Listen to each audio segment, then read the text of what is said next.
اونچی ہیل کی کوٹ شوز جو آگے سے لمبی نوک والی تھی۔ مرو تم، غزل بھنائی، جب بھی لینا اپنے منہ کی جیسی ہی لینا۔ ہاں، عرصہ مارے صدمے کے سکتے میں چلی گئی۔ معید نے اسے دیکھا، پھر جوتی کو، اور غزل کے اس جملے پر ازحد متاسف ہوا۔ ٹھیک ہے، عرصہ کا منہ لمبا تھا، مگر وہ بنی بنائی کترینہ کیف تھی، نہ کہ اس جوتی جیسی۔ تمہیں کیا ہے، میں پہنوں گی، تم تھوڑی پہنو گی۔ کوئی کام کی لو جس کی شکل بھی ہو، اس کی تو ہیل اتنی اونچی ہے، اوپر سے چونچ دیکھو، پوری ہد ہد جتنی اور جیسی۔ تو میں نے اسے پہن کر ڈانس تھوڑی کرنا ہے۔ دو بدو جنگ جاری تھی، عروج پر بھی پہنچ جاتی اگر معید وہی جوتی نکال کر سامنے نہ رکھ دیتا۔ پہن کر دیکھ لیں، اس نے تعظیماً کہا تھا۔ تم! غزل کی بات پر پہلے ہی دماغ بھرا ہوا تھا، معید کو دیکھ کر تو الٹ ہی گیا۔ جی، معید نے تعظیم نہیں چھوڑی۔ ارے اپالو! باقیوں میں کھلبلی مچ گئی۔ اس دن تم چوڑیاں پہنا رہے تھے، آج جوتے؟ نویرہ کو اس کی موجودگی ہضم نہیں ہو رہی تھی۔ جی بس، عاجزی کا عالم ہی اور تھا۔ اوپر نگاہ دوڑا کے جملے کا اختتام کیا۔ اللہ کا کرم ہے۔ اللہ کا کرم ہے یا تم ہماری بو سونگھتے پھر رہے ہو؟ عرصہ کو زہر لگ رہا تھا وہ۔ دیکھیں، یہ زیادتی ہے، میں کوئی کتا ہوں؟ معید نے منہ پھلا لیا۔ یاور کی دبی دبی ہنسی قریب ہی سے گونجی تھی، یعنی وہ بھی ان تتلیوں کے بحث سے فیض یاب ہو چکا تھا۔ آپ دل کو دل سے راہ ہونا کہہ سکتی ہیں، کیوں دماغ ٹھیک ہے تمہارا؟ آپ ہر بات میں دماغ تک کیوں پہنچ جاتی ہیں؟ معید کے سوال میں سنجیدگی تھی۔ دل تک بھی پہنچ جایا کریں۔ یہ صرف سوچنے پر اکتفا کیا، کیونکہ اس کے اپنے دماغ کا پرابلم ہے۔ سحر نے مسکرا کر اطلاع پہنچائی۔ عرصہ نے آؤ دیکھا نہ تاؤ ہاتھ جوڑا تھا۔ مجھے جوتے نہیں لینے۔ وہ واپسی کے لیے تیار تھی۔ ہمیشہ تم رنگ میں بھنگ ڈالتی ہو۔ نویرہ، غزل دونوں کے موڈ آف ہو گئے۔ وہ کہہ بھی سچ رہی تھی۔ عرصہ کے ہونٹ بھیج گئے اور ناچار جوتے خریدنے پر راضی ہو گئی۔ جو اسے پسند آئے وہ بڑے نکلے، دوسرا نمبر اس کے نمبر سے چھوٹا تھا، مجبوراً اس سے مزید دیکھنے پڑے۔ اور معید جس جانفشانی سے اس کے پیروں کے لیے جوتے نکال نکال کر رکھ رہا تھا، اگر شیرازی پیلس کا کوئی فرد ادھر آ ٹپکتا تو بے ہوش ہی ہو جاتا۔ ابھی یاور بے ہوش ہونے کے چکر میں تھا۔ زری کے مایوں میں جتنی رونق تھی، اس سے کئی زیادہ گرمی، اور گرمی سے عرصہ کی جانی دشمنی تھی۔ آج کی تقریب کی مناسبت سے اس نے زرد اور سبز امتزاج کی کرتی اور لہنگا پہن رکھا تھا، شولڈر کٹ بالوں میں بے حد خوبصورت پراندہ، کانوں میں آویزیں، ہلکی لپسٹک۔ اگر سب کزنز کے ساتھ ممی کا بھی خوف نہ ہوتا تو وہ سب کچھ اتار آتی۔ شادی کرنے کا تمہیں اتنا چاو چڑھا تھا، رک نہیں سکتی تھی، اتنی گرمی ہے، مہمان پگھل جائیں گے۔ مایوں کے سوٹ میں پیلی بہار بنی زری نے دانت نکوس ڈالے اس کے منہ بسورنے پر۔ کیوں کہتی؟ اللہ اللہ کر کے تو ہو رہی تھی، 3 بار ڈھیلے ہو چکی ہے۔ زری کی خوشی اس کے ہر انداز سے ظاہر تھی۔ مجھے کوئی سونے ہیرے میں بھی تول کر لے جانا چاہے، میں پھر بھی گرمی میں شادی نہیں کروں گی۔ عرصہ اپنا یہ ارادہ وقتاً فوقتاً نشر کرتی۔ مقصد ممی کے کانوں تک لے جانا تھا، کیونکہ اتھارٹی وہی تھی۔ گرمی کو بھول کر دیکھا جاتا تو مایوں کا فنکشن خوشیوں بھرا تھا۔ یوں تو کالج میں وہ کزنز ہی آپس میں دوستی تھی، گروپ اتنا بڑا تھا کہ کسی اور کو دوست بنانے کی ضرورت محسوس ہوئی نہ گنجائش تھی، مگر زری اسکولنگ لیول سے ہی اس گروپ کا حصہ تھی۔ وہ بالکل ویسی تھی جیسے وہ تھی۔ دیکھنے والے اسے ان کی کزن ہی سمجھتے ہیں، اور سب اس سے بتاتی بھی اپنی کزنز ہی تھی۔ زری کا رشتہ 5 سال پہلے طے ہو چکا تھا اپنے کسی دور دراز کزن کے ساتھ۔ کئی رکاوٹوں کے بعد شادی ہونا قرار پائی تو ان سب کی خوشی زری سے دگنی ہو گئی۔ یوں محسوس ہو رہا تھا جیسے ان کے اپنے گھر کی شادی ہو، سب کے گھر والے بھی پورے اہتمام کے ساتھ شریک تھے۔ وہ ساری کزنز تھوڑے سے رد و بدل کے ساتھ ایک ہی قسم کا ڈریس پہنے ہوئی تھی، اور اس کے علاوہ کوئی بھی اپنے ڈریس کے ہاتھوں تنگ نہیں ہو رہی تھی۔ اس کی وجہ یہ تھی کہ اس قسم کا لباس پہلی مرتبہ پہنا تھا۔ اس کے ممی ڈیڈی 2 سال پہلے ناروے سے پاکستان کے اس چھوٹے سے شہر میں مستقل طور پر شفٹ ہوئے تھے، کیونکہ دادا ابو یہیں آباد تھے اور ڈیڈی کے باقی بہن بھائی بھی۔ عرصہ کی تربیت ان خطوط پر ہوئی تھی کہ اسے یہاں آنے اور رہنے پر قطعی اعتراض نہ ہوا، مگر بہرحال اکثر باتوں پر وہ ناک بھوں بھی چڑھاتی رہتی۔ جیسا کہ اس وقت وہ بے حال ہو رہی تھی۔ دولہا والے بھی آ چکے تھے۔ خیر سے زری کی فیملی پاکستان طول و عرض میں پھیلی ہوئی تھی۔ مایوں کی اس تقریب میں باہر کے لوگ خال خال نظر آ رہے تھے۔ زری کی مما اکثر کو تو پکڑ پکڑ کر ان سے ملوا چکی تھی۔ یہ میری فلاں کزن، یہ میری ممانی کی جیٹھانی، یہ میرے خالوں کے فلاں سالے کے مسز۔ ان سب کو اندازہ ہو گیا تھا ایک قسم کی جنجال پورا ہے یہ۔ مایوں کی رسم کے دوران دل کھول کر ہلا گلا ہوا۔ وہ خواہ اکتائی شکل بنائی زری کے سجے سجائے جھولے سے دور ایک طرف بیٹھی رہی۔ مٹھائی کے دل دادا زری نے منہ پھاڑ پھاڑ کر مٹھائی کھائی اور شاید واحد دلہن تھی جو مسکرا مسکرا کر رس گلے وصول کر رہی تھی۔ اب گھر نہ چلیں؟ نویرا بھی شاید تھک چکی تھی۔ اس کے قریب آ کر بیٹھی تو اس نے تھکے لہجے میں کہا۔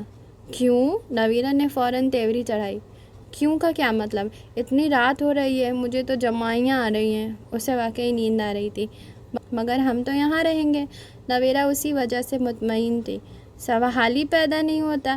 یہاں رہو، مجھے اپنے بستر کے بغیر۔ بھاگو، اٹھو۔ عرسا کی بات مکمل ہونے سے پہلے ہی نویرا چیخ مار کر سر پر بھاگی۔ عرسا نافہم انداز میں کبھی نویرا کو دیکھتی اور کبھی ارد گرد کیوں بھاگی جب اچانک آمنہ نے اپنے اپٹن میں لتھڑے ہوئے ہاتھ آ کر اس کے منہ پر مل دیے اور وہ ساکت بیٹھی رہی۔ اب لگ رہی ہو مایوں کی تقریب کی مرکزی کردار۔ آمنہ کی ہنسی کا ساتھ غزل و سحر وغیرہ ہی نہیں، زری کی بھی بہت سے رشتہ داروں نے دیا تو وہ جیسے ہوش میں آ گئی۔ آمنہ کو تو دانت پیس پیس کر اپنے خطرناک عزائم کی پیشگی اطلاع دی اور بھاگ کر اپٹن کی تھال میں دونوں ہاتھوں کو ڈبکیاں دے آئی۔ مگر آمنہ حفاظتی زون میں چلی گئی۔ وہ بھی اندھا دھند اسی سمت بھاگی، برآمدہ، پھر لاؤنج اور اس کے بعد سامنے سے آتے معید کے باہوں میں اپٹن لگے ہاتھ معید کے سفید کرتے پر نقش و نگاری کر گئے۔ مگر پرواہ کسے تھی؟ وہ تو آسمانی تحفے کی طرح اسے سنبھالے ایک ٹک دیکھے جا رہا تھا جس کی سج دھج آج اس کو کیا سے کیا بنا گئی تھی۔ تمیز نہیں ہے آپ کو؟ پہلی بار وہ اس درجہ گھبرائی۔ معید سے دور ہٹ کر خجالت سے بولی تو معید کو ہنسی آ گئی۔ ایک تو چوری، اوپر سے سینہ چوری۔ یہ جملہ اس نے دل چرانے کے الزام میں اس گمبھیرتا سے کہا کہ عرسا کو نظر چرانی پڑی۔ اور پھر معید نے کرتے کا حشر دیکھا۔ الٹا چور کوتوال کو ڈانٹے۔ کرتا واقعی قابل دید ہو گیا تھا۔ آپ میرے راستے میں آ رہے تھے، بے شک قصور اس کا تھا، مگر خوشی خوشی تسلیم کیوں کر لیتی؟ آپ میرے راستے میں آ رہی تھی؟ معید نے بھی ٹھوس لہجہ اختیار کیا۔ جی نہیں، آپ پھر مان لینا۔ مبہم مسکراہٹ سے جا کر وہ بڑی عاجزی سے بولا۔ کیا؟ وہ بے ساختہ حیران ہوئی۔ ہم دونوں کے راستے ایک ہیں، جو اپنائیت، نرمی اور وارفتگی معید کے اس جملے میں تھی، بنا کسی واسطے کے عرسا کے دل کو چھو گئی۔ Shut up! حتی المقدار لہجے کو سخت بنایا، مگر آواز کی لرزش بے قابو رہی۔ معید کی روشن مسکراتی پیغام دیتی نگاہیں برداشت سے باہر ہوئی تو وہ الٹے قدموں بھاگتی اور دروازے تک پہنچتے پہنچتے لہنگے میں ایسی اٹکی کہ وہیں دھڑام ہو گئی۔ معید نے پوری کوشش سے ہنسی دبائی تھی۔ اب کہہ دیجئے، یہ بھی میرا قصور ہے۔ وہ اپنا پاؤں ٹٹول رہی تھی۔ معید کے جتلانے پر ڈبڈبائی آنکھوں سے اسے دیکھا تو معید کی دنیا ہی ڈول گئی۔ حسن اشک بار ہو کر اندر باہر تک دوبالا ہو گیا تھا۔ لائیں مجھے دکھائیں، کچھ زیادہ نزدیک مت آئیں، وہ بپھڑ کر چیخی۔ معید بے بسی سے تھم گیا، پھر کسی بہادری کے ساتھ وہ پاؤں کا درد بہلائے معید کے سامنے سے اٹھ کر گئی۔ معید اندازہ لگا سکتا تھا، صرف اس کو دکھانے کی خاطر یہ ہمت اور وقار قائم رکھا عرسا نے، ورنہ پاؤں کی حالت خراب تھی۔ دیکھو، زری کے دماغ میں کچھ سما ہی نہیں رہا تھا۔ گہری سانس لے کر خود کو نئے سرے سے تازہ دم کرتا وہ پھر سے آہستہ آہستہ کہنے لگا۔ عام سی ہے، لیکن جب سب میں کھڑی ہوتی ہے تو سب سے خاص لگتی ہے۔ یہ کیا بات ہوئی؟ زری نے منہ بنایا۔ یہ تو میں اپنے بارے میں بھی کہہ سکتی ہوں کہ عام سی ہوں، مگر سب کے بیچ خاص ہی لگتی ہوں۔ معید ہوا نکلے غبارے کی طرح ہو گیا۔ یہ تو تم کہہ رہی ہو نا، تمہارے میاں کہیں تب مانیں گے۔ یاور بھی دوست کی مدد کے لیے ہی وہیں موجود تھا۔ یوں بھی جوائنٹ فیملی سسٹم تھی۔ یاور اس کے چچا کا بیٹا تھا اور سب ایک ساتھ رہتے تھے۔ زری رشتے میں معید کی دور کی خالہ ہوتی تھی اور شادی کے بعد آج اپنے میاں کے ساتھ ان کے گھر دعوت کھانے آئی تو موقع مفید جان کر معید اس سے عرسا کی حسب نسب کی بابت پوچھنے لگا۔ کیونکہ وہ اس کی شادی پر آئی تو یقیناً زری واقف ہوگی، مگر زری ایسی کن ذہن کی ایک بھی کلیو نہیں سمجھ پا رہی تھی۔ کوئی نام تو ہوگا اس کا، یقیناً ہوگا، مگر مجھے نہیں پتا۔ معید زچ سا ہو گیا۔ شاباش ہے بھانجے، اسے کہتے ہیں اندھا عشق۔ زری نے تمسخر اڑایا۔ تو تم کس لیے ہو؟ ہیلپ کرو نا۔ یاور کو دوست کی بے بسی پر ترس آ رہا تھا۔ دیکھو، وہ جب ہنستی ہے تو بھی ریڈ ہو جاتی ہے اور جب غصے میں ہوتی ہے تو بھی۔ اچھا آگے۔ زری اب پوری انوالومنٹ سے متوجہ تھی۔ غصے میں زیادہ پیاری لگتی ہے۔ انداز ایسا تھا جیسے وہ سامنے کھڑی ہو۔ اس کے علاوہ زری پر جھنجھلاہٹ سوار ہوئی۔ فارنر لگتی ہے۔ اس رات لہنگے میں جھگڑ کر چل رہی تھی جیسے کبھی نہ پہنا ہو۔ اب زری کی الجھن کچھ اور بڑھی۔ ذہن میں ایک تشبیہ سے جھلک دکھائی دی۔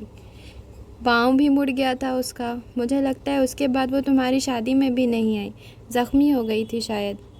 عرسا! زری نے بلا آخر چہک کر چھت ہلا ڈالی۔ معید ہونکوں کی طرح اسے دیکھنے لگا۔ وہ مارا، زری پہنچ گئی منزل تک۔ یاور یوں لمبا ہو کر لیٹ گیا جیسے کام بن گیا۔ عرسا ہی ہے میری دوست، کترینہ کیف ہم بولتے ہیں اس کو۔ زری کا جوش دیکھنے والا تھا۔ نہیں، اس سے پیاری ہے۔ معید ہلکا پھلکا ہو گیا۔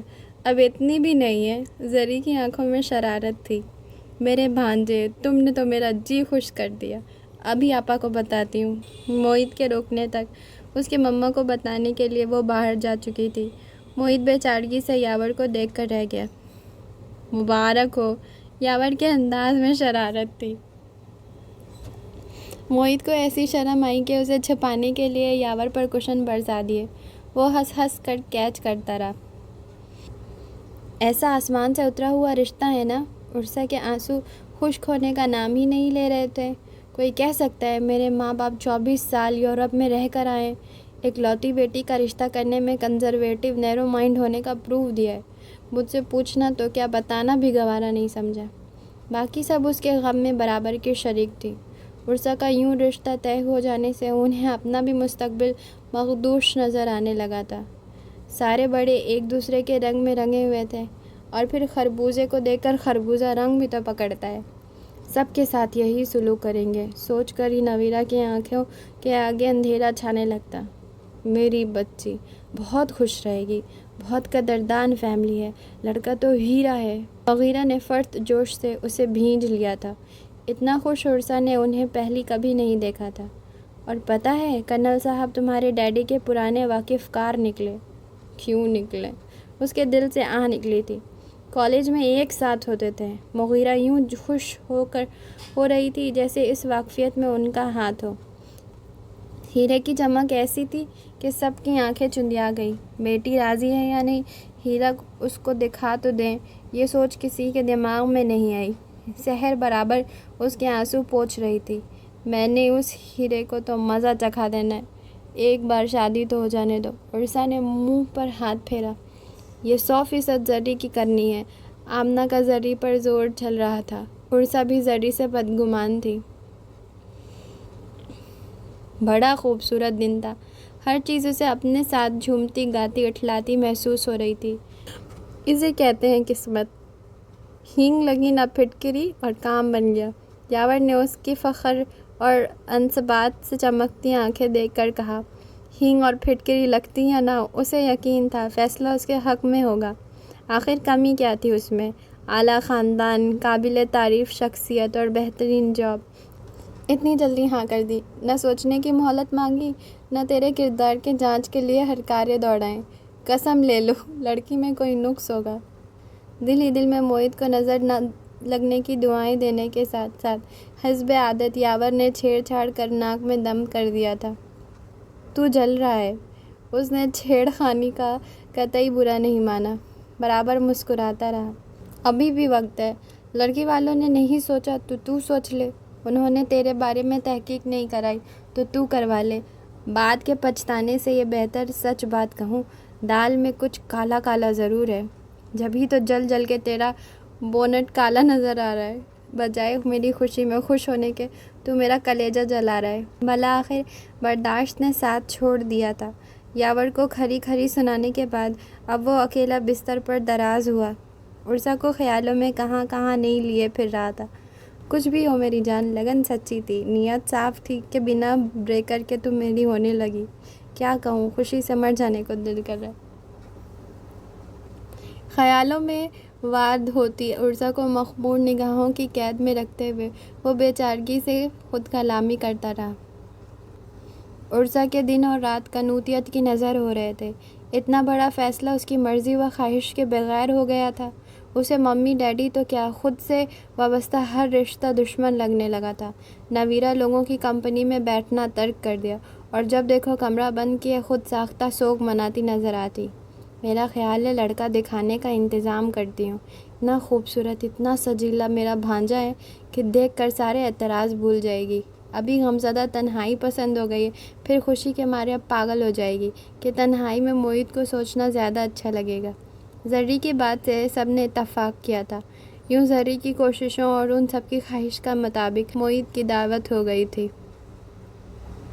یہ ٹرالی میں لے جاؤں گی۔ انواع و اقسام قسم کے لوازمات سے بھری ٹرالی دیکھتے ہوئے وہ دبا دبا سا چیخی۔ نہیں میں، غزل نے دانت گھس ڈالے اتنا سا کہنے میں۔ مجھے نہیں پسند یہ فضول کی حرکتیں۔ وہ ٹھن گئی تھی۔ پہلے کون سا تمہاری پسند، خواہش اور مرضی کے مطابق کام ہو رہا ہے؟ سحر نے بھنا کر طنز اچھالا۔ شرافت کے ساتھ ٹرالی گھسیٹ کر لے جاؤ، وہ بیچارہ انتظار میں جم گیا ہوگا۔ عرصہ ٹھنڈی آنکھ کھینچتی ٹرالی کے پاس آئی۔ ماں نور اور آمنہ پھولی سانسوں کو بے قابو چھوڑے کچن میں داخل ہوئیں۔ تمہیں کیا ہوا ہے؟ غزل نے منہ بگاڑا دونوں کو دیکھ کر۔ وہ اصل میں آمنہ سے بولا ہی نہیں گیا۔ ہم دیکھ آئے۔ نویرہ کے پورے 32 دانت باہر نمائش کر رہے تھے۔ عمران خان کو؟ غزل نے مسخرے پن سے کہا۔ نہیں گدھی، وہ تھوڑی آئے ہوئے بر دیکھوے کے لیے۔ آمنہ نے ماتھا پیٹا۔ پھر عرصہ کا موڈ پہلے ہی آف تھا۔ غزل اور آمنہ کا جوش دیکھ کر مزید موڈ خراب ہو گیا۔ جو آئے بیٹھے ہیں انہیں دیکھ آئے۔ سانسیں قابو میں آ گئیں تو عرصہ کو دیکھ کر آنکھیں مٹکاتے ہوئے آمنہ کا لہجہ زو معنے تھا۔ کیا مصیبت ہے، میں جا رہی ہوں۔ شدید اشتعال زدہ سی وہ ٹرالی گھسیٹتی باہر چلی گئی۔ پیچھے وہ سب کلانچیں مارتی لپکی۔ ڈرائنگ روم میں گھر کی ساری بزرگ خواتین کے ساتھ ساتھ چھوٹے چچا بھی موہت کی کمپنی کے لیے موجود تھے۔ موہت کی بھٹکتی نظریں دروازے کو گلے لگا کر انتہائی پسماردہ سی پھر چچا پر جا پڑتی۔ چھوٹے چچا کو یقیناً سوچ سمجھ کر بٹھایا گیا تھا۔ گزشتہ 1 گھنٹے سے صرف وہ بول رہے تھے اور بس وہی بول رہے تھے۔ موہت کو رہ رہ کر خود سے ہمدردی محسوس ہو رہی تھی۔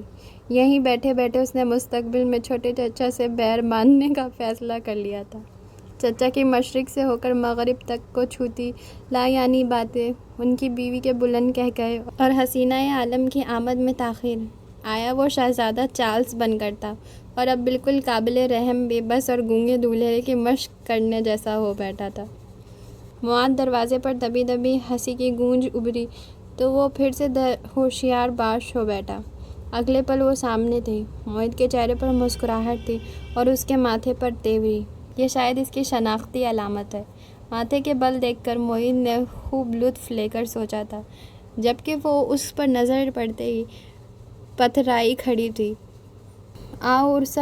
ادھر سے عرصہ کی ممی اور ادھر سے موہت کے ہمراہ آئی زری کھڑی ہوئی تھی۔ تم! مگر عرصہ کے حلق سے کسی گرج کی طرح برآمد ہوتے ایک لفظ نے دونوں کو ٹھٹکنے پر مجبور کر دیا۔ خود موہت گڑبڑا گیا، پیروں کے نیچے زمین ہل گئی۔ عرصہ، یہ موہت ہیں، انہی سے تمہارا… چھوٹے چچا جو انتہائی سلیقے سے عرصہ کو موہت کی بابت بتانا چاہ رہے تھے، آدھا جملہ کہہ کر عرصہ کی طرف دوڑے۔ وہ لہرا کر فرش پر گر پڑی تھی۔